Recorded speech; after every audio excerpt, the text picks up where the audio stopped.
சென்னையிலேருந்து வந்து பார்க்கணுன்னு ரொம்ப நாள் ஆசை. ஃபஸ்ட் டைமாக பார்த்துருக்கேன். ரொம்ப நல்லாயிருக்கு. என்ன ஒன்று, பார்க்கிங் வந்து ரொம்ப 2 கிலோமீட்டருக்கு அப்புறம் விட்ற மாதிரி பண்ணியிருக்காங்க. கொஞ்சம் முன்னாடியே இருந்தால் ஈஸியாக இருக்கும். உண்மையே சென்னையிலையும் இந்த மாதிரி ஜல்லிக்கட்டுலாம் இருந்தால் சந்தோஷமாக இருக்கும். இந்த ஊரில் மட்டும்தான் இருக்குது. மதுரை வேற லெவலு. இந்த சீட்லர்னு சொல்லியும் நான் வீடியோ எடுக்கிறதுக்காக வந்திருக்கேன் அப்படின்னு சொல்லியும் 200 கட்டிட்டு தான் மேலே விட்டாங்க. மேலே விட்டுட்டு ஒரு 10 நிமிஷம் தான் நிற்க வச்சாங்க, இறக்கி விட்டாங்க. இல்லை 200க்கு 10 மினிட்ஸ் தான் சொல்லி கூட்டு போனாங்க. அவ்வளோ 10 மினிட்ஸ்லாம் சொல்ல மாட்டாங்க. காலைல 500 சொல்லியிருந்தாங்க, இப்போ தான் குறைச்சி 200 கேட்குறாங்க.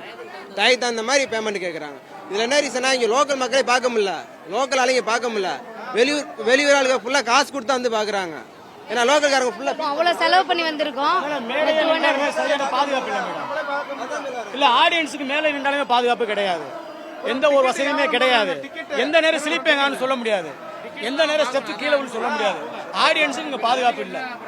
அடுத்த தலைமுறையாவது கொஞ்சம் சரியா பண்ண சொல்லிருங்க. இது வரைக்கும் நான் வந்ததே இல்லை. இதான் ஃபர்ஸ்ட் டைம் எனக்கு. நான் ஒரு மாற்றுத்திறனாளிக்குன்னு மட்டும் கொஞ்சம் உட்காரத்துக்கு கொஞ்சம் ஏற்பாடு பண்ணி கொடுங்க, அது போதும். ஏன்னா நாங்கள் ரொம்ப தூரத்துலேருந்து நடந்து வரோம்.